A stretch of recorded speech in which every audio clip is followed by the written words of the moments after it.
வணக்கம். நம்ம சேனலுக்கு தொடர்ந்து ஆதரவளித்துக் கொண்டிருக்கும் நல்ல உள்ளங்களுக்கு நன்றி. மீண்டும் தேர்தல் ஆணைய வழக்கு உச்சநீதிமன்ற தலைமை நீதிபதி அமர்வு வரும்போது இன்னைக்கு தலைமை நீதிபதி அமர்வு வந்து நிறைய விஷயங்களை சொல்லியிருக்காங்க.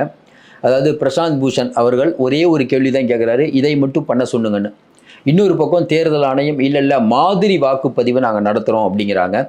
இந்த ரெண்டுக்குமான வித்தியாசம் என்ன? அதையும் தாண்டி மிஷினோட விலை 30,000 ரூபா. ஆனால் அதை இப்போ தரவுகளை அளிக்கிறதுக்கு மறுபடியும் ஏற்றுவதற்கு அதை சரிபார்ப்பதற்கு 40,000 ரூபா அப்படிங்கிற தேர்தல் ஆணையத்தினுடைய பதிலை உச்சநீதிமன்றம் ஏற்கலை. அதையும் குறிப்பாக பார்த்தீங்கன்னா, அதாவது என்னென்னா, வாடகை சோபா 20 ரூபா, விலைக்கு வாங்கினா 30 ரூபான்னு ஒரு கணக்கு வரும். இது அதை விட காமெடியாக இருக்குது.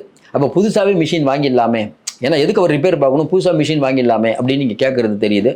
அப்போ தேர்தல் ஆணையம் அப்படிங்கிறது எதை சொல்ல வருது? இன்றைக்கி உச்சநீதிமன்றத்தில் நடந்தது என்ன? மறுபடியும் நம்ம சொல்லிட்டாங்க, உச்சநீதிமன்றத்தில் நடந்தது என்ன, சஞ்சீவ் கண்ணா என்ன கேட்டார், உச்சநீதிமன்றம் என்ன பதில் சொல்லிச்சு, அதுக்கப்புறம் அபிஷேக் சிங்வி என்ன கோரிக்கை வச்சாருன்னு படித்தோம்னு வச்சுக்கோங்களேன், டூரேஷன் வரும். நீங்கள் நம்ம டூரேஷன் வியூஸ் அதிகமாக ஏற்றுறதுக்கு டூரேஷன் ஃபுல்லாக ஏற்றலாம். அது நமக்கு விருப்பம் இல்லைங்க, நம்ம படிக்கிறது எனக்கு ஒர்க் அவுட் ஆகாது. அதனால் நான் ஃப்ளோவாக பேசுகிறது தான் நல்லா வரும்னு நினைக்கிறேன். இன்றைக்கி இருக்கக்கூடிய சூழ்நிலையில் தேர்தல் ஆணையம், தொடர்ச்சியாக நம்ம சொல்லிகிட்டு இருக்கோம், தேர்தல் ஆணையம் அப்படிங்கிற ஒரு அமைப்பு, அதன் மீது பலவிதமான விமர்சனங்கள் வந்துட்டு இருக்கும்போது உச்சநீதிமன்றம் அதுக்கு ரிலீஃப் கொடுத்தாலும் தொடர்ச்சியாக இந்த மாதிரியான வழக்குகள் வருவது தேர்தல் ஆணையத்துக்கு நல்லதல்ல. ஒன்று, அதனால தான் ராஜீவ்குமார் அவர்கள் நாளைக்கு ரிட்டையர்ட் ஆன உடனே 4 மாதத்துக்கு நான் இமயமலையில் போய் தியானம் பண்ணுறேங்கிறார். அது என்னென்னா, பாவங்களை கழுவுவதற்காக போகிறேங்கிறார். எதுக்காக அந்த வார்த்தை சொல்கிறாருன்னு தெரியல. கும்பமேளாவுக்கு போயிருக்கலாமே, எதுக்கு அங்கே போகிறாரு நமக்கு ஒன்றும் புரியல. இப்படிப்பட்ட சூழ்நிலையில், அதாவது இன்றைக்கி இருக்கக்கூடிய சூழ்நிலையில் தேர்தல் ஆணையம் எப்படி இருக்குது அப்படிங்கிறத தெரிஞ்சுக்கணும்னா இன்றைக்கி நடந்த அந்த இதை வச்சு தெரிஞ்சுக்கலாம். அதாவது தேர்தல் ஆணையம் என்ன சொல்லுதுன்னா, பாருங்கள், தேர்தல் மிஷினை பற்றியோ தேர்தல் நடக்கக்கூடிய நடைமுறையை பற்றியோ நிறைய பேர் விமர்சனம் கிளப்புறாங்க. நாங்கள் மாதிரி வாக்குப்பதிவு நடத்துகிறோம் அப்படிங்கிறாங்க. மாதிரி வாக்குப்பதிவுனா ஒரு ஓட்டிங் மிஷின் இருக்கும். தேர்தல் ஆணையத்தினுடைய வழக்கறிஞர் சொல்கிறாரு, அரசு வழக்கறிஞர், நேராக நீங்களே வாக்களிங்க, ஒரு 100 பேர் வாக்களிங்க, வாக்களித்த உடனே அதை எண்ணி பார்ப்போம், எந்தெந்த வாக்கு யார் யார் போட்டால் நமக்கு தெரியும்ல, அது கரெக்டாக இருக்கான்னு பார்ப்போம். அதுக்கப்புறம் அப்படியே மூடி வச்சு 1 வாரம் கழித்து மறுபடியும் அதை எடுத்து பார்ப்போம், அதே மாதிரி தான் இருக்கும். இல்லை நீங்களே, அதாவது எதிர்த்தரப்பில் இருக்கக்கூடிய இந்த இவிஎம்மை குறை சொல்கிறவங்க அவங்க ஒரு டேட் சொல்லிட்டு அன்னைக்கும் ஓப்பன் பண்ணி பார்ப்போம், அதுவும் ஒரே மாதிரி இருக்குங்கிறாங்க. நம்ம சிம்பிளாக கேட்குறது என்னென்னா, இது என்னங்க குழந்தைத்தனமான விளையாட்டாகுது. ஒரு இவிஎம்மை எடுப்பாங்களாம், எல்லாரும் வாக்கு போடணுமா, பாருங்கள் 10 ஓட்டு பிஜேபிக்கு போடுறோமா, 10 ஓட்டு காங்கிரஸ் போடுங்க, 10 ஓட்டு போடுங்க, அப்படி எண்ணி பாருங்கள், கரெக்டாக இருக்குது சார், மிஷின் சூப்பர். இதை யாருங்க இது யாரும் தப்புன்னு சொல்லலையே.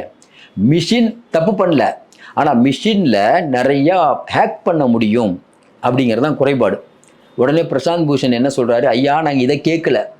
அவனை நீதியரசர் கேட்குறாரு, அங்கே நீங்கள் என்னங்க கேட்குறீங்க, மென்பொருள் இருக்குல்ல, இவிஎம்மில் இருக்கக்கூடிய மென்பொருளை ஹேக் செய்ய முடியுமா? அதாவது தேர்தல் அன்னைக்கு ஓட்டு போடுற அன்னைக்கு எல்லாரும் ஓட்டு போடும்போது சுமாராக பார்த்தீங்கன்னா பிஜேபிக்கு ஒரு 10 ஓட்டு, காங்கிரஸ்க்கு ஒரு 20 ஓட்டு உழுவுதுன்னு வச்சுக்கோங்க. ஏற்கனவே தேர்தல் தேதி நம்ம சொல்கிறோம்ல, என்றைக்கு முடிவாகுதுன்னு சொல்கிறோம்ல, ஒரு 17ஆம் தேதி வாக்குப்பதிவுன்னு வச்சுக்கோங்க. அந்த 17ஆம் தேதி காலையில் பார்த்தீங்கன்னா ஆட்டோமேட்டிக்காக காங்கிரஸ் இருக்கக்கூடிய 20 வாக்கு பிஜேபிக்கு போயிடும், பிஜேபி இருக்கக்கூடிய 10 வாக்கு காங்கிரஸ் போயிடும். அப்படி இல்லாட்டினா ஒரு வாக்குச்சாவடியில் எவ்வளோ ஓட்டோ அதில் 3/4 பிஜேபிக்கு போயிடும், காவாசி காங்கிரஸுக்கு போகும். இப்படி நடக்கிறதுனால தான், ஏற்கனவே ப்ரோக்ராம் பண்ணி வச்சதுனால தான் 79 லட்சம் வாக்காளர்கள் புதுசாக வராங்க. சாயங்காலம் 5 மணிக்கு 17% 60% இருந்த வாக்குப்பதிவு அரை மணி நேரத்தில் 70ஆவது, அடுத்த நாள் 69ஆவது, அடுத்த நாள் கம்மியாகுது. அப்போ தேர்தல் ஆணையம் ஒரு முடிவு பண்ண முடியல. ஏன்னா அவங்களுக்கு தெரியாது எவ்வளோ பேர் வாக்களிப்ப வருவாங்கன்னு. இவங்க ஏற்கனவே ப்ரோக்ராம் பண்ணி வச்சதுனால இவங்க 17ஆம் தேதி காலையில் 8 மணிக்கு ஆனாயிரும். ஏன்னா 8 மணிக்கு தானே எண்ண ஆரம்பிக்கிறாங்க. அது வரைக்கும் அப்படியே தான் இருக்கும். இவங்க சொல்கிற, அதாவது இவிஎம்மை குறை சொல்கிறவங்க சொல்கிறது என்னென்னா, நீங்கள் 7 மணிக்கு எடுத்து எண்ணிங்கன்னா நாங்கள் தான் ஜெயிப்போம், 8 மணிக்கு ப்ரோக்ராம் மாறிடுது. அது எப்படிங்க மாறும்னு கேட்குறதுக்கு, முதல்ல ஒரு காலத்தில் நம்ம மோட்டர் ஆன் பண்ணுவோம், இப்போ அப்படி இல்லை. இங்கேருந்து ஒரு சுவிட்சு தட்டினா வீட்டில் மோட்டர் ஆனாவில், அதேமாதிரி எங்கேயோ இருக்கக்கூடிய வீட்டிலேருந்து இப்போ நம்ம செல்லில் பார்க்கல, கேமராவில் பார்க்குறோம்ல, இவ்வளோ டெக்னாலஜி வந்துருச்சு சார். இன்றைக்கி வாட்ஸ்அப், ஃபேஸ்புக், சேட்டிங் கிட்டிங் எங்கேயோ போயிட்டு இருக்குது. ஏன் இதை ஹேக் பண்ண முடியாது? ஹேக் பண்ண முடியாதது உலகத்தில் எதுவுமே இல்லைங்கிறது புது கான்செப்ட். எல்லாமே ஹேக் செய்யப்படக்கூடியது தான். ஒரு செல் அப்படிங்கிற ஒரு செல் ரொம்ப அதில் இருக்க தரவுகளை எடுக்கவே முடியாது அப்படின்னு அதில் இருக்க அப்படியே ரீபோட் பண்ணி ஒன்றுமே இல்லாமல் பண்ணால் கூட அதுக்கு ஒரு சாஃப்ட்வேர் வந்துருச்சு. அந்த சாஃப்ட்வேரை போட்டிங்கன்னா அங்கே இருக்கக்கூடிய தரவுகளை மொத்தமாக எடுத்துட முடியும். இவ்வளோ டெக்னாலஜி வரும்போது இன்னும் பழைய கதையை பேசிகிட்டு இருக்காங்க தேர்தல் ஆணையம் அப்படின்னு அபிஷேக் சிங் சொல்கிறார். அவர் ரொம்ப சிம்பிளாக இந்த மாதிரி மாதி வாக்குப்பதிலாம் நான் கேட்கவே இல்லை. எனக்கு என்ன வேணும்னா ஒரு ஒரு வல்லுநரை கூப்பிட்டு வந்து ஒரு மிஷினை வச்சு இந்த மிஷினை ஹேக் பண்ண முடியுமா முடியாதா, இன்னொன்று இந்த மென்பொருளை சேதப்படுத்த முடியுமா முடியாதா. இந்த ரெண்டாவது மேட்டரில் அவங்க எப்படி மாட்டிக்குவாங்க?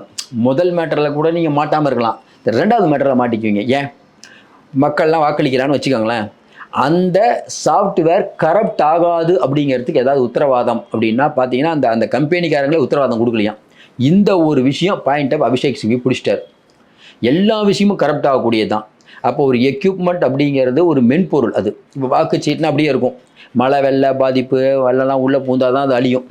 மற்றபடி பார்த்தீங்கன்னா இந்த டெக்னாலஜியால் ஒன்றும் ஆகாது. ஆனால் இது வந்து மென்பொருள்.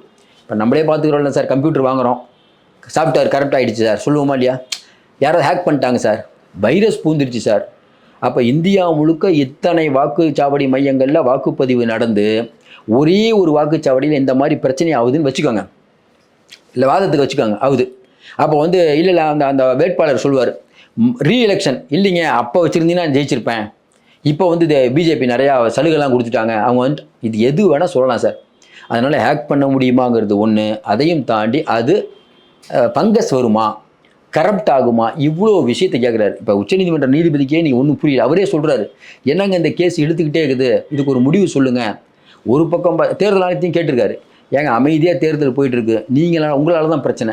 ஏன் முதல்ல 5 மணிக்கு 50%ங்கிறீங்க, 6 மணிக்கு 80ங்கிறீங்க, அப்புறம் திடீர்னு அடுத்த நாள் 70ங்கிறீங்க. ஏன் இந்த குளறுபடி? நீங்கள் என்னது டெக்னாலஜியை நிறைய நாங்கள் யூஸ் பண்ணுங்கிறீங்க. அதில் என்னென்னா அந்த இவிஎம் தேர்தல் ஆணையத்துக்காக ஆஜரான வழக்கறிஞர் என்ன சொல்கிறாரு, டெக்னாலஜி அதிகமாகிடுச்சு, பழைய வாக்குச்சீட்டு முறைங்கிறது பழசுங்க, அது ரொம்ப லேட்டாகும், செலவு அதிகம், இதுதான் ஈஸி அப்படிங்கிறார். உடனே நீதியரசர் அடுத்து கேட்குறாரு, ரைட்டுங்க இதே தான் நீ டெக்னாலஜிங்க, அதே டெக்னாலஜியை வச்சு ஏன் நீங்கள் இந்த மாதிரி பண்ணக்கூடாது அப்படின்னு கேட்டதுக்கு பதில் இல்லை. இப்போ நீங்கள் தானே சொல்கிறீங்க டெக்னாலஜின்னு, அந்த டெக்னாலஜி கரப்ட் ஆகுமா ஆகாதா? இல்லை ஒரு ஆனர், அது வந்து ஆகுமா ஆகாதா? ஆகும். ஏன் ஆகாதுன்னு சொல்ல முடியாதுன்னா அதோடைய இவிஎம்முடைய எல்லாமே நீங்கள் எந்த ஒரு எலக்ட்ரானிக் குட்ஸ் என்னங்க சொல்லுவோம், எலக்ட்ரானிக் குட்ஸ் வந்து நீங்கள் ஒன்ஸ் நீங்கள் வாங்கிட்டீங்கன்னா திருப்பி வாங்க மாட்டோம். ஏன்னா அது வந்து எதுவுமே சொல்ல முடியாது. எலக்ட்ரானிக் குட்ஸ் வந்து நீங்கள் ஒன்றுமே பண்ண முடியாது. அது இப்போ வர டிவிலாம் பாருங்கள், ஒன்ஸ் யூஸ் அண்ட் த்ரோ, அவ்வளோதான். அப்போ இந்த இவிஎம் மீதான நம்பகத்தன்மை கேள்விக்குறி, ஒவ்வொரு தேர்தல் ஆணையம் அமர்வுலையும் கேள்விக்குறி ஆகிட்டே இருக்குது. அப்போ இதெல்லாம் வச்சு பார்க்கும்போது தேர்தல் ஆணையம் ஒரு உதறல் காட்டுது. இப்போ இந்த கேள்வி இது வரைக்கும் யாரும் எழுப்பவே இல்லை. சிப்பை ஹேக் பண்ண முடியாது, ரைட்டு, கரப்ட் ஆகுமா ஆகாதா? ஆமாங்க, ஆகுமா ஆகாதா? இல்லை சார் ஆகலை. இல்லையே, நீங்கள் வந்து அந்த டேரிஃபில் பார்த்தீங்கன்னா ஏவிஎம்முடைய லிஸ்ட்டை பார்த்தீங்கன்னா இந்த சாஃப்ட்வேரை இப்படி பயன்படுத்தணும், இப்படி பயன்படுத்தலைன்னா கரப்ட் ஆயிரும், இவ்வளோ விஷயங்கள் சொல்கிறீங்க. தேர்தலில் நடத்தக்கூடிய அலுவலர்கள் எல்லாத்துக்கும் அதே மாதிரி ஃபாலோ பண்ணுவாங்கன்னு சொல்ல முடியாது. கரப்ட் ஆகிடுச்சுன்னா என்ன பதில்? நீங்கள் சொல்கிற ஒரே நாடு ஒரே தேர்தலுக்கு செலவுங்கிறீங்க, இதுக்கும் செலவு அதிகமாகுமே. கரப்ட் ஆகிடுச்சுன்னா மறுபடியும் ரீஎலெக்ஷன் வைக்கணும். அதையும் தாண்டி அன்னைக்கு, அதாவது என்னைக்கு ஓட்டுப்பதிவோ அன்னைக்கு என்னென்னா ஒரு ரிசல்ட்டு, என்னைக்கு அந்த திறக்கிறாங்களோ அன்னைக்கு ஒரு ரிசல்ட் மாற்ற முடியுமா அப்படிங்கிறதுக்கு தெளிவான விளக்கம் இல்லை. டெல்லியுடைய சட்டசபையில் ஏற்கனவே இவிஎம் வச்சு அதை ஹேக் பண்ணலாம் நிரூபிச்சிருக்காங்க. இவ்வளோ விஷயங்கள் இருக்குது. அதனால் மறுபடியும் ஒரு குழப்பத்தில் தான் முடிஞ்சிருக்குது. எப்பயுமேங்க ஒன்றுமே இல்லை அப்படிங்கிறத தேர்தல் ஆணையம் சொல்கிறது தான் சரி அப்படின்னு சொன்னது போனதை சந்திரசூடர்கள் இருக்கும்போது. இப்போ அந்த மாதிரிலாம் இல்லை நிலவரம். சந்திரசூடர் தானே சொன்னார், எலெக்ஷன் வந்துருச்சுங்க, தேர்தல் ஆணையத்தை எதுவும் நாங்கள் சொல்ல மாட்டோம்னாங்க. ஆனால் இப்போ தேர்தல் ஆணையத்தை நிறைய கேள்விகள் கேட்டுக்கிறது உச்சநீதிமன்றம். ஒன்றும் இல்லை, அதிமுக வழக்கில் என்ன கேட்டுச்சு, உங்களுக்கு முதல் அதிகாரம் இருக்கா, அதிகாரம் மட்டும்தான் விசாரிங்கன்ட்டாங்க, முடிஞ்சு போச்சா? அப்போ ஒவ்வொரு நாளும் அதிகாரம் தகர தேர்தல் ஆணையம் ஆட்டோமேட்டிக்காக அவங்களும் மனிதர்கள் தானங்க, ஐஏஎஸ் ஆஃபீஸர், பயம் வரும். அந்த பயத்தினுடைய வெளிப்பாடு தான் இன்றைய இதில் பார்த்தீங்கன்னா நமக்கு உண்மையிலே வெற்றி தான். ஏன்னா கரப்ட் ஆகுமா இல்லையாங்கிறதுக்கு பதில் இல்லை. பொறுத்திருந்து பார்ப்போம். மீண்டும் சந்திப்போம். நன்றி, வணக்கம்.